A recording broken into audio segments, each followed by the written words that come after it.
Director Hensley, Here. Director Keating, Present. Director Johnston, Here. Director Plummer, Here. Director Settlemyer, Here. Director Stout. Here. Great. Welcome, everyone. Are there any adjustments to the agenda? Chair, if I may, I would like to add, after comments from the board members, a recognition of staff, particularly Robbie Robinson, who's been with the organization for some time, to insert that after comments from the board. Without objection, we'll do that. Any other adjustments to the agenda? Okay. Next item is public participation. I'd first like to recognize any members of the public, either online or in the audience, that would like to comment on today's agenda. This is an opportunity to receive public comment, and comments are limited to 3 minutes per speaker. Is there anyone online? We do have a couple folks here. Anyone online that would like to present a comment on today's agenda? If you would raise your hand. Okay, seeing none. And anyone in the audience? See any? We'll move on to the next item, comments from the public on a topic that's not on today's agenda. Again, is there anyone online? None, and none in the audience, so there's no public comment today. So we'd like to go ahead and take this opportunity for employee recognition. Yes, if I may, Chair Howard, members of the board. Also, for those who are online, if you're not seeing us, we recognize that, and our camera is not plugging in the way that the computer's recognizing it. So this will be an audio-only venture for those who are participating online. I apologize for the technical difficulties. But Robbie, do you want to stand up? So Robbie Robinson is celebrating 20 years. Robbie, actually, and we share the same anniversary date, March 6th, but she started 16 years before I did. Now at 20 years, Robbie started with us and she was in our coordinating program. She also has been a big knowledge for our organization on asbestos coordination and our rules and regulations for many time. A couple years ago, she stepped into the finance department. So Robbie has seen all aspects of our organization, and today she is a mentor. She helps share her knowledge and her skills with others, and someone who is very detailed oriented and very organized. Your influence in the finance space is awesome.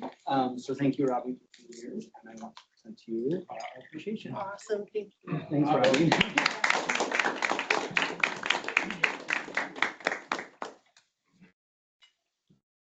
Thank you very much, and many more years. And many more. Sing it. You know the words. Anyway, we appreciate your dedication to LRAPA. I appreciate the opportunity. Yeah, a lot, It's been great. you've seen a lot of changes, no doubt. Absolutely. And we're in a really good place. Great, thank you. Are there any comments from board members today? Yes. Robbie, congratulations. In your 20 years, what's been your highlight serving this agency? Oh, goodness. It'll sound, but the past few years with the build and remodel and the new staff and the new board members and the momentum that we've picked up, I think that's been. Cool. Great, thank you.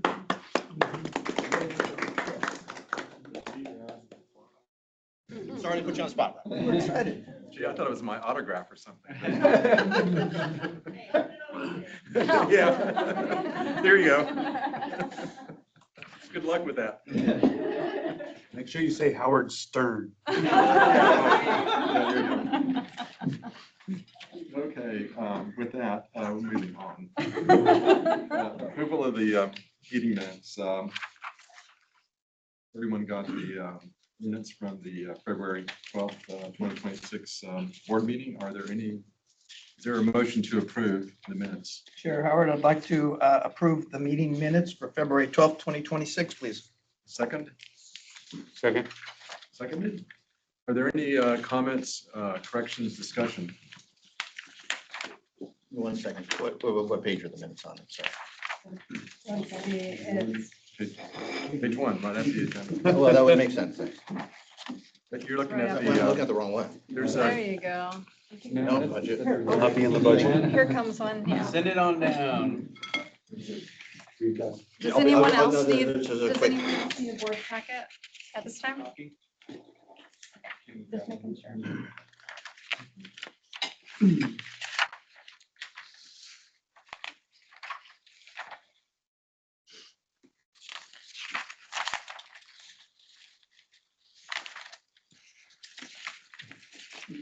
The first section is the Citizens Advisory Committee meeting minutes, and then the second one is the Board of Directors meeting minutes. So it actually starts a couple pages down.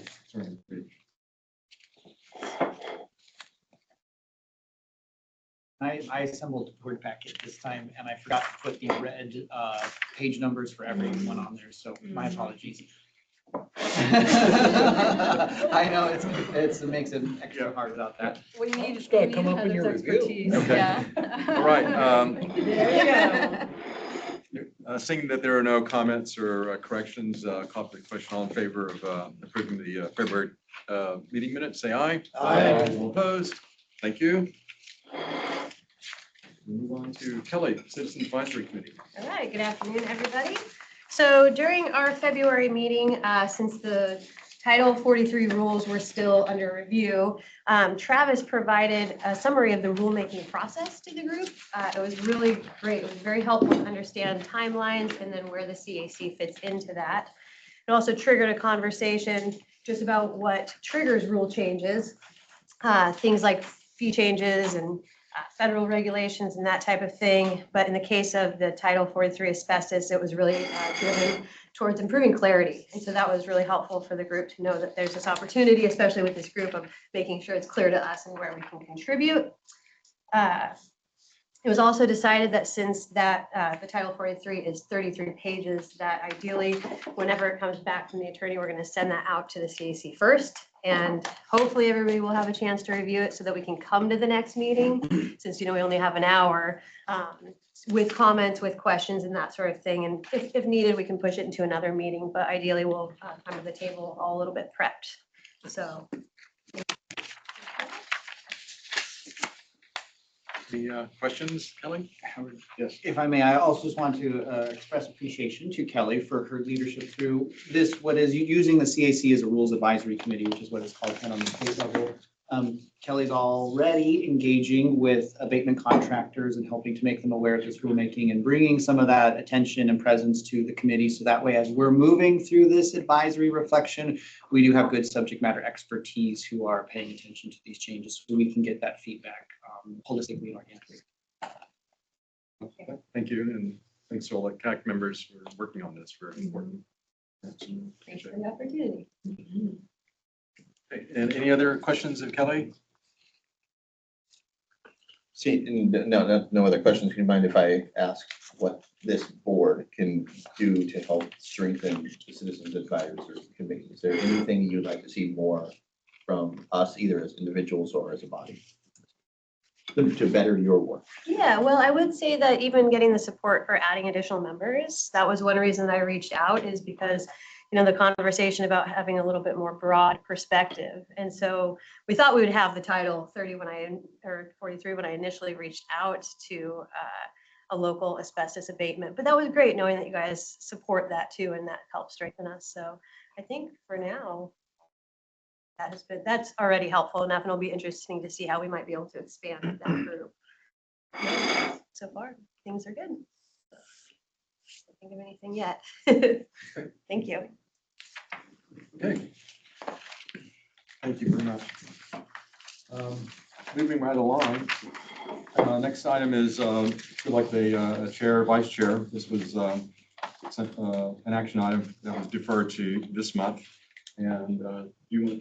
Yeah, I can, Howard, members of the board. So the staff report you have before you is the same staff report that we presented in February. It essentially walks through the background of the board's rotation of the chair, vice chair.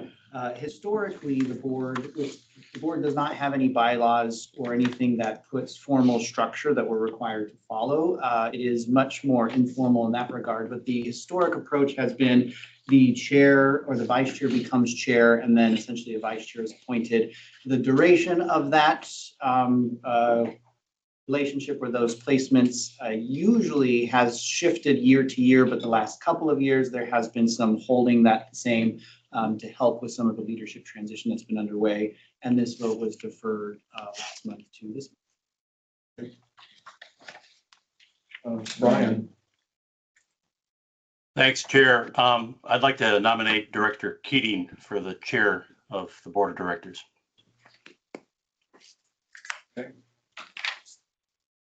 I guess we'll open up to nominations. Are there any other nominations? I reluctantly accept. Are there any other nominations? I nominate Commissioner Lovell. Commissioner Level's been nominated. Are there any others? Nominations that require a second? So seeing no other nominations, I'll close nominations. Would I guess opportunity for each nominee if they would like to make a statement. Sure. I'll attempt to be brief. Thank you. Thank you, Mayor Cutchin, for the vote of confidence. I long to serve in a leadership capacity in that I may be among, if not the longest tenured LRAPA member alongside Chair Saxon. I know this agency and I've seen this agency grow into an exceptional agency under Travis's direction. This agency has risen like a phoenix, and I want to be in a support role that helps strengthen the agency's hand and celebrates our partnerships and highlights our employees and broadly communicates to the community how effective of an agency the Lane Regional Air Protection Agency is. I recognize that there's also some contention, and that's not a person. That's nothing personal. But if I was in a position, or if any one of us were in a position where our body, our governmental body, flagged a censure for whatever reason, that person would likely be stripped of their roles or leadership roles on their respective boards and agencies. So agree or disagree. I'm not here to relitigate any censure of any one of us, but I want this agency to lead with its best foot. And I have great respect for each one of you and the perspectives that you bring to the table. And should I not serve in this capacity as chair this round, I would be a hands-on, helpful vice chair to whoever would serve in that chair capacity. But because of recent news and recent allegations and the censure, again, I don't want to relitigate it, but I think that it is the elephant in the room that should be addressed.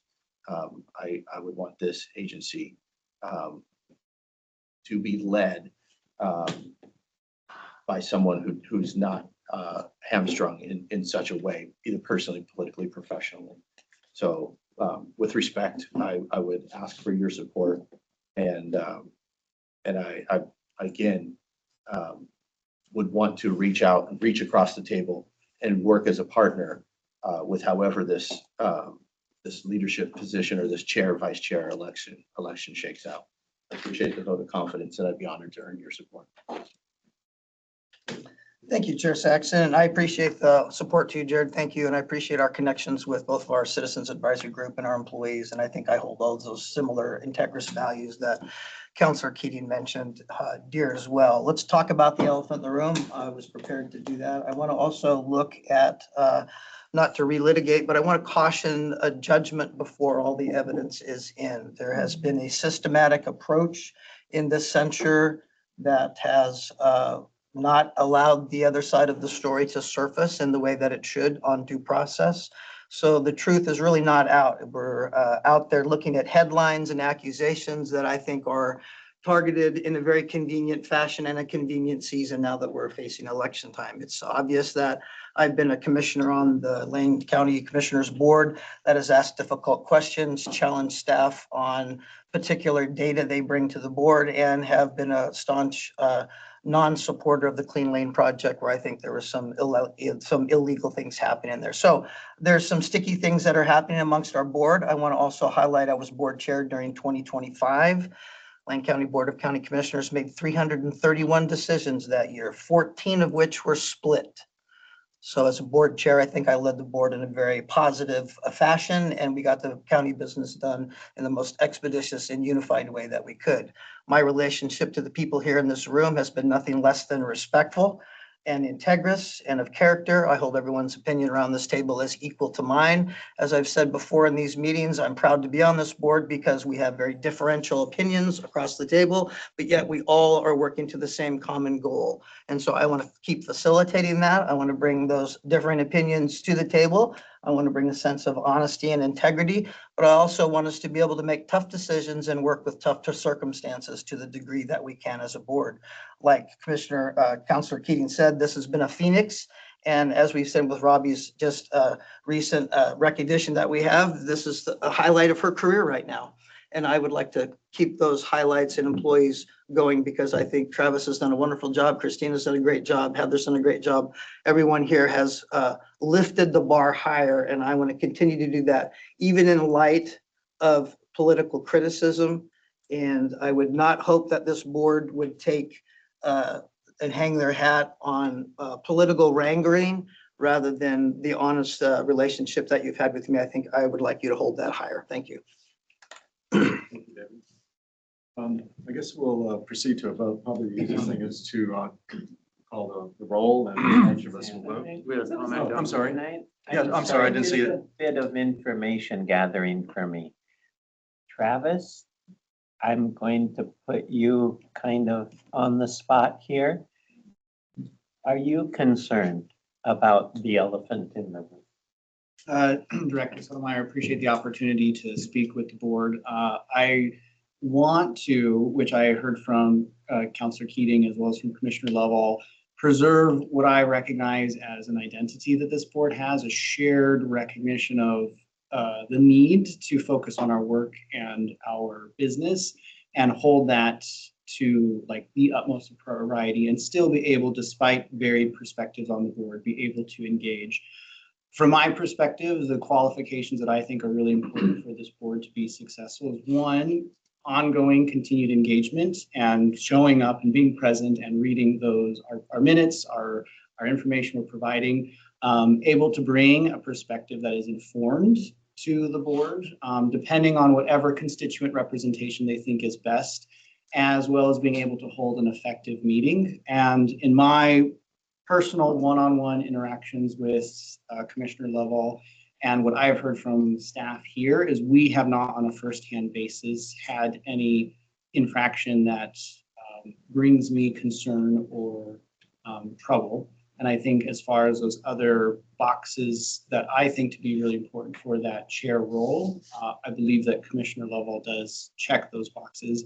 I appreciate the interest from the vice chair and the chair role of having more collaboration and ongoing connection with one another, because I do believe that that is the best way to maintain that identity of shared interest and cooperation despite our diverse perspectives. I think a generosity of perspective is something that is absent from a lot of our social and political discussions. And I don't think that that's something that's absent from this body currently. And my one hope and my one desire by the end of this election is that we're still able to maintain and hold on to that generosity of perspective and still able to meet the needs of the organization so we can further our mission here in Lake County.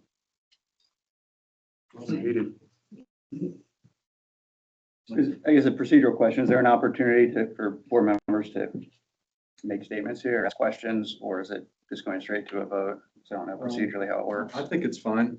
So if you'd like to.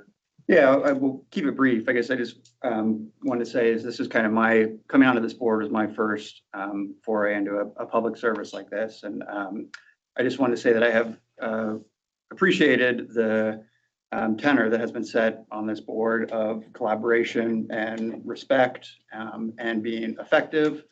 And I think a lot of boards are dysfunctional, honestly, and this one is not. It's functional. And I think that both of these individuals deserve a lot of credit for that. I've appreciated being on this board with both of you. There's a lot of people around this room, including our chair, well, the former chair, Brian, who have set that tone of respect and collaboration.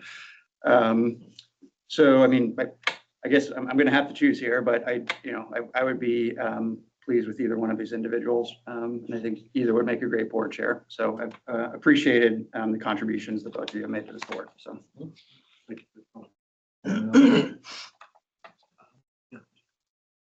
Tradition.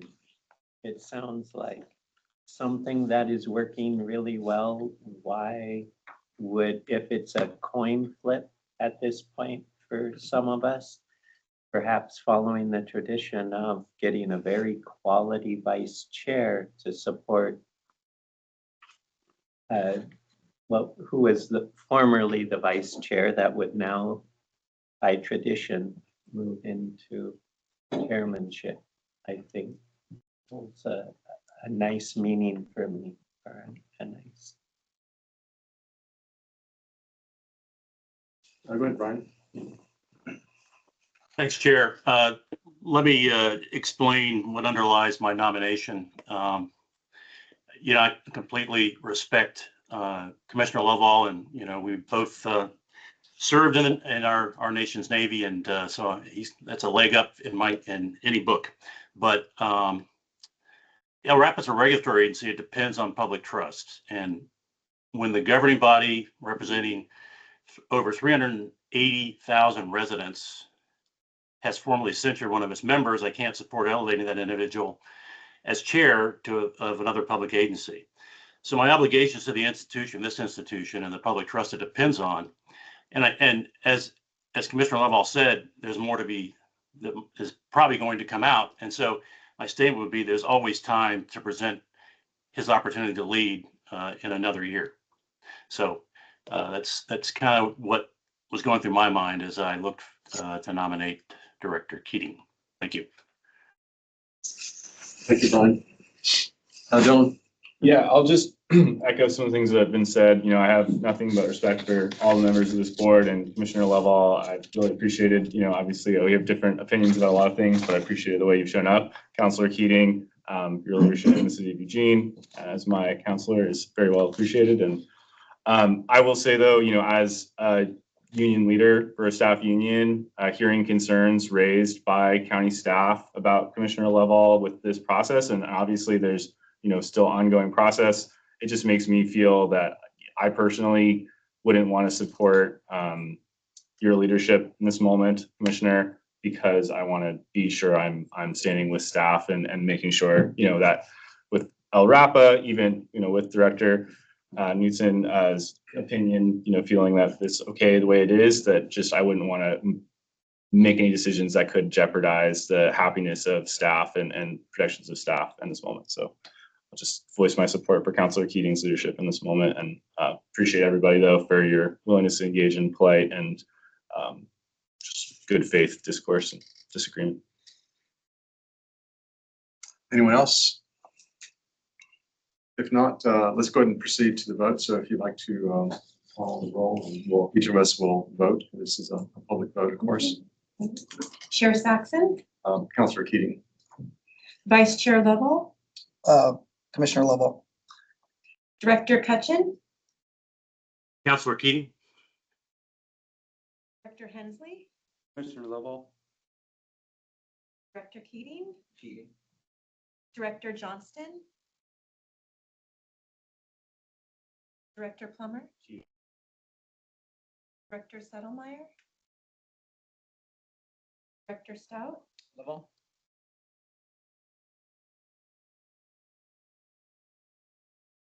Director Keating is voting for chair. And 5-4. Wow, that was close.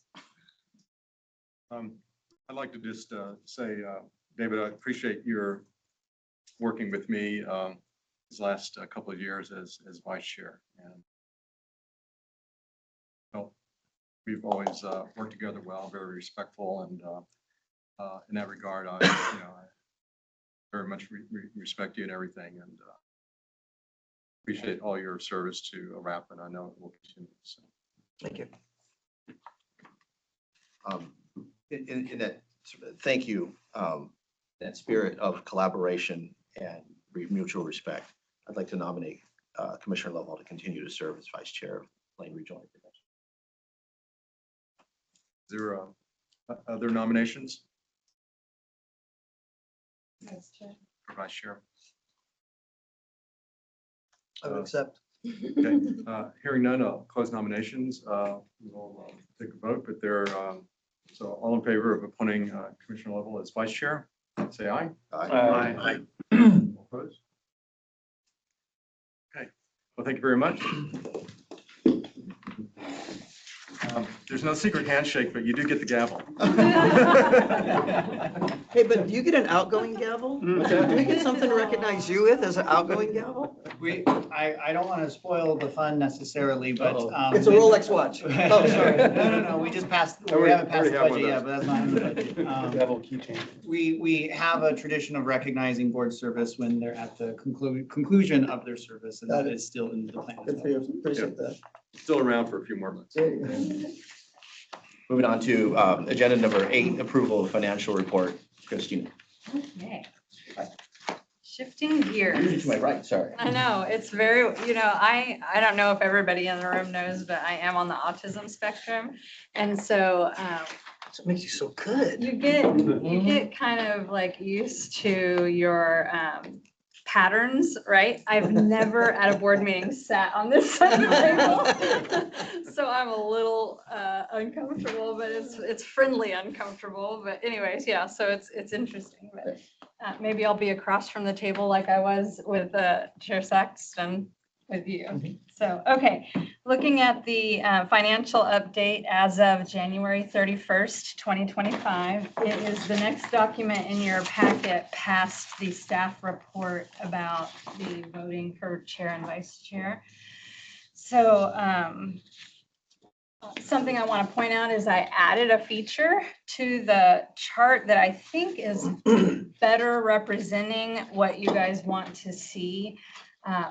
Previously, I had added the last column was telling us where we were year to date on spending instead of where are we on spending for the whole budget.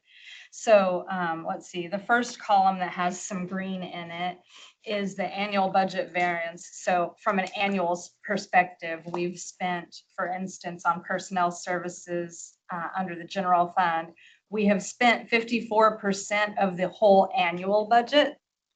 But if you go to the very next column, which does not have color, that's 59% represents the target of where we could be if we were still on track at this point in time in the year. And then if you look in the final column, that is the year-to-date variance, meaning we should be at 59. We are at 54, so that's 92% of, 54 is 92% of that 59. So it's 92% of the target at this time of the year. So I think that change will make it easier to digest. But if you guys have any feedback about that change, I'm happy to hear it. Looking at that final column is probably the most important column to consider. The actual dollar amounts are in the blue. The first column is where we were last year at this point. The blue column is where we are right now at this point, this is for January 31st. And then the white column, the third column, is our annual budget amount.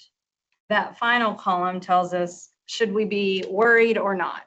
So the reason the 92% is in red is because anything over 91% I'm highlighting as red, which means we really need to keep a close eye on it. It does not mean we are over budget. It means we're just getting dangerously close. And so we're keeping a really close eye on it. And that is largely due to the personnel services, the salaries that we've spent so far this year. We are on track. We budgeted for the right amount. And we're still on track. I do not think that it will go over budget. And then the next one in yellow is the personnel services under special revenue fund. And that is only at 88%, which is in yellow. It just means, hey, keep an eye on me. It's elevated, but it's still far below being over budget. So for both of those items, I believe we will still be under budget by the end of the fiscal year. Everything else is in the green. We're doing great. Like we said during the budget committee meeting, there were some things that we elected to not go ahead and purchase, like the vehicle replacement during this fiscal year. And the reason that we held off on doing that was because at the beginning of this fiscal year, there was still much uncertainty as far as what our federal funding would be. So we felt it was prudent to defer until we knew more fully what the federal funding would be. So that's part of why we are so under budget, but yeah, we're doing really good with our tightening of the belt and things like that. Does anyone have any questions about the update or the formatting of the update, anything like that? I'm just happy that the conditional formatting actually matches the notes finally. Yay. Lots of gold stars I'm today. happy about that too. It has, ever since I added that final column, based on the request from the board, I don't even remember who made the request, but I have not liked it. And my brain's been working on how do I need to make it look so that it is easier to digest and more accurate. And I finally had the epiphany and fixed it. So it just took me a little while. Commissioner Cutchin? Or Director Thank Cutchin? you. Christina, thanks so much for making that change. I think it's great, and it just continues to get better and better, your reports do. But just out of curiosity, are you kind of hand jamming all this, or is Cassell able to do it automatically for you?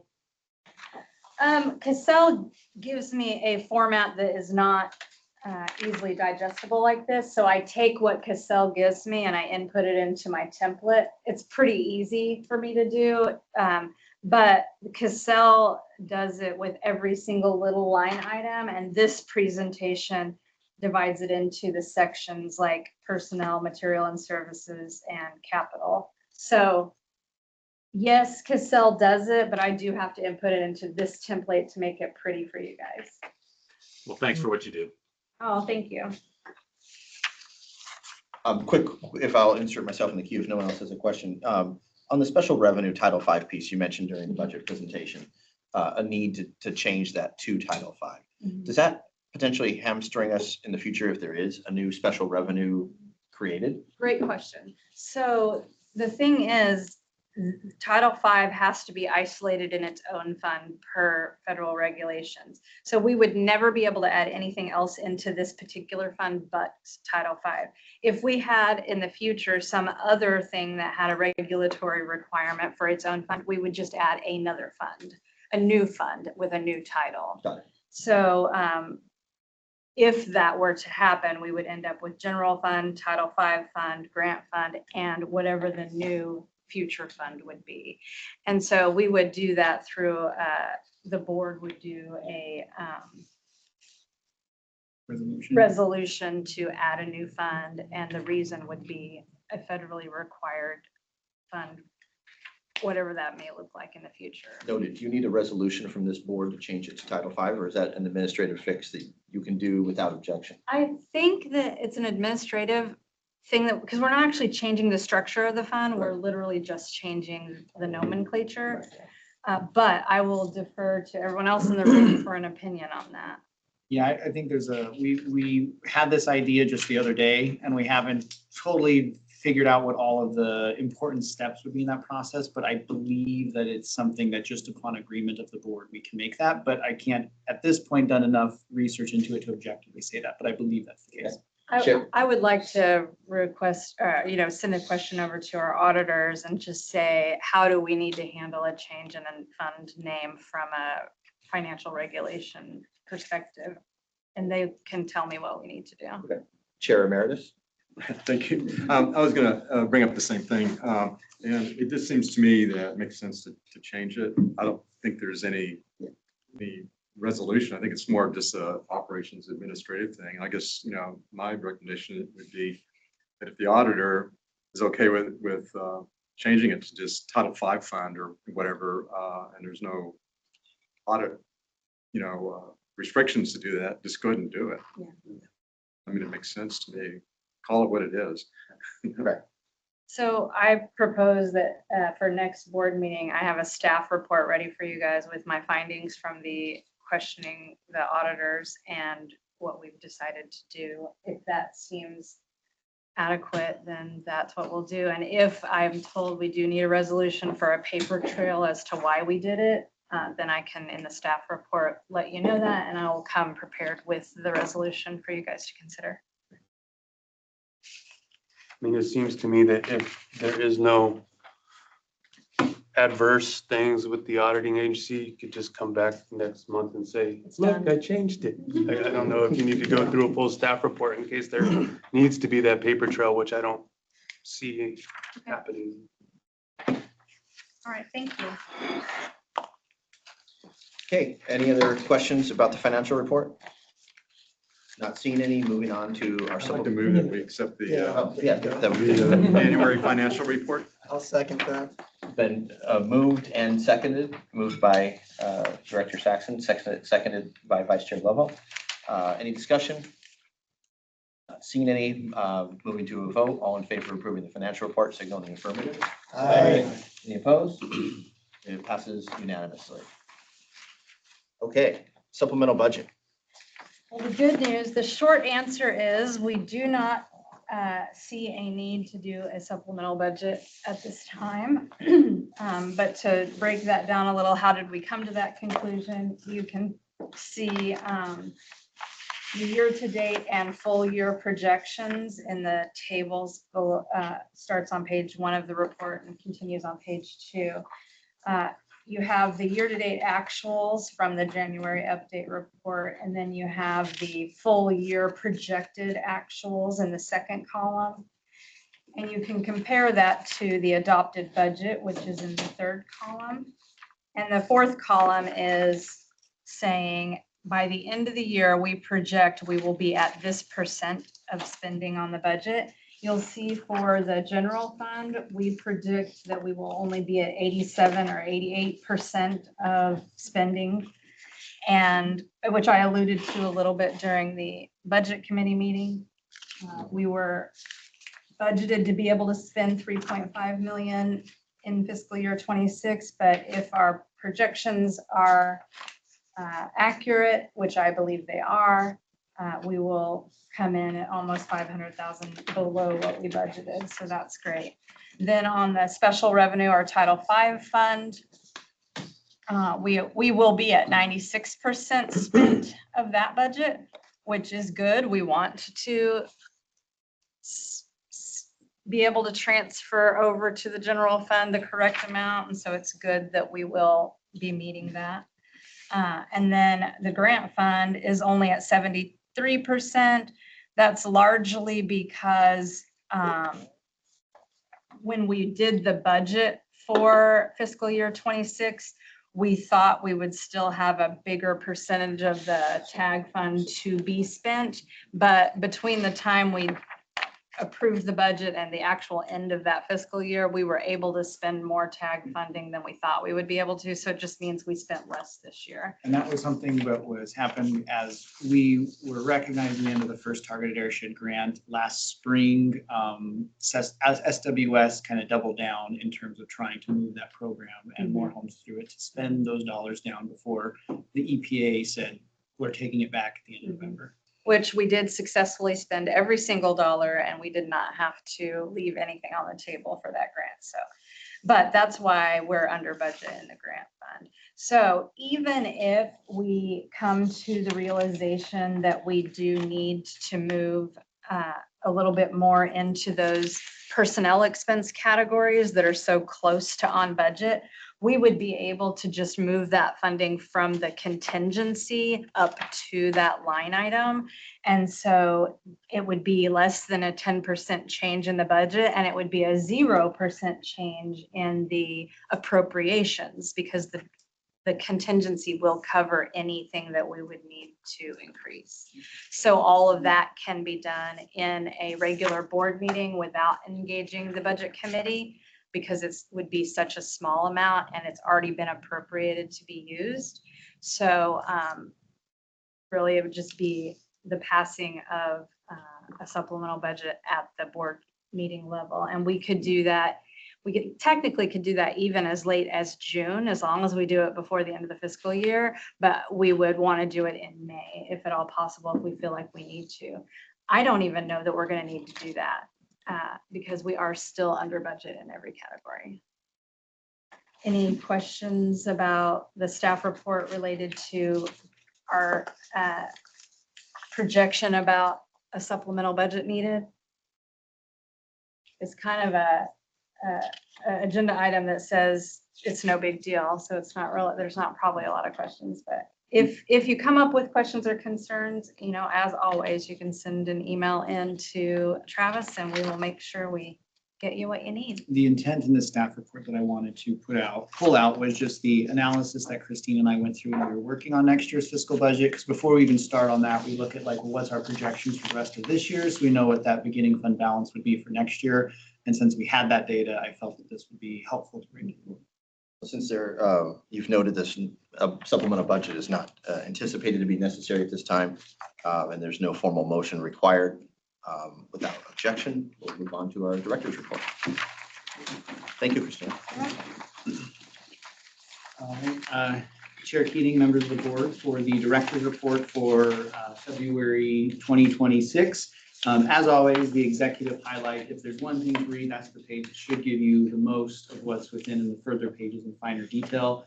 Important to note that the spring outdoor burning season reopened on March 1st for Eugene, Springfield, and Oak Ridge. We sent out a press release reminding all of the Lane County residents of those rules and regulations.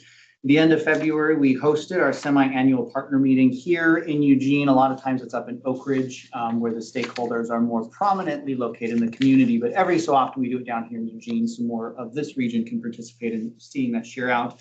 Roughly 7% of all households or 12% of all single-family homes in the city have been touched and improved by our Targeted Airship Grant, which is awesome. The 2.5 emission reductions are estimated to be about 4.5 tons per year, and this is data that we'll be sending off to the EPA at the end of this month as we conclude that first Targeted Airship Grant.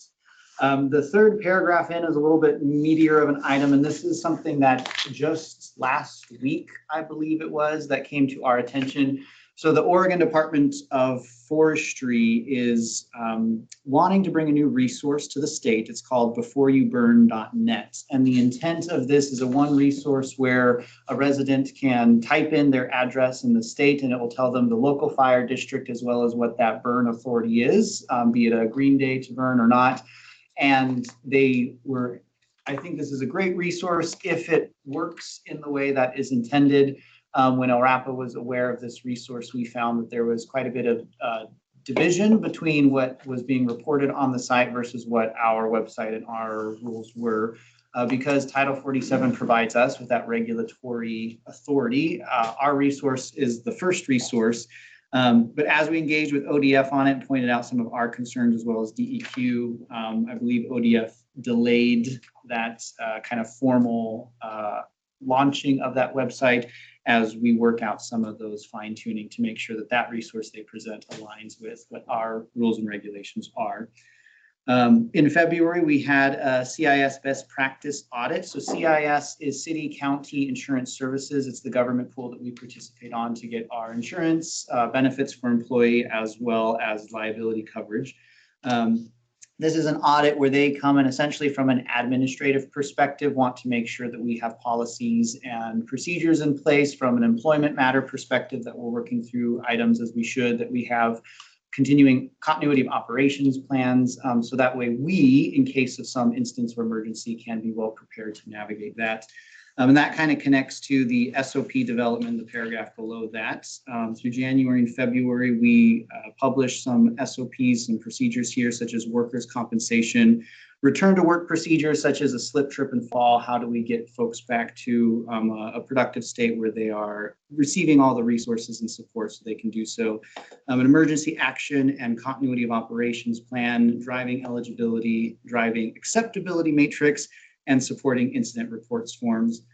These are all the things that CIS was interested that we have, and I was pleased that through our work to align those items, we were able to report well on that audit, and that the outcome of that essentially gets sent to our underwriters, and then that has an influence on the insurance that we end up paying for our many different needs. An update for the board on our audit services to solicit a new firm. At the end of February, or in February, early February, we sent out a written solicitation to 10 firms asking for written quotes. We got 2 firms back, Eisler and then Rogers Pauley, which is based up in Beaverton, are the 2 responsive firms. Christine and I are going through our RFQ, our rubric that we established that both Chair and Vice Chair Howard and Saxon at the time, Lovell and Saxon reviewed. And at the next month, we plan to bring a share out of how that matrix review process went and who that new contract that we're going to award that to. And then the last item, as Christina mentioned, that we are below budget for the year so far. So that's the high-level overview of the director's report, but happy to engage deeper on questions or comments. Any questions for Director Travis?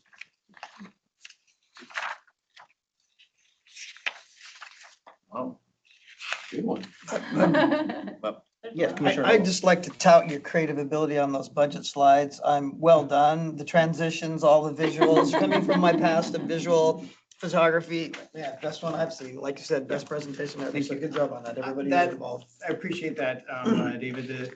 When I came from a broadcasting perspective, Yes. where I learned clearly that science education or just education in general benefits broadly from color, and in the regulatory space, we do not use color very much at all. Learning and understanding is benefited from animation and motion, and so I try to bring those things into presentations here in a more drier environment to help folks. You can do the weatherman thing too. You know where stuff is without turning around and looking at the screen. I'm sure he does it in his sleep still. We need to give you a blue screen, right? Yes. The cool thing is we're such a good team because I'm all about getting the spreadsheet to look the way it needs to, and he's all about PowerPoint. So if we're working in a spreadsheet, I'm the one in control of the computer. If we're working in PowerPoint, I pass that right on to him. So it's just good, Yeah. good teamwork. I sometimes for Halloween will pull out the weatherman voice too.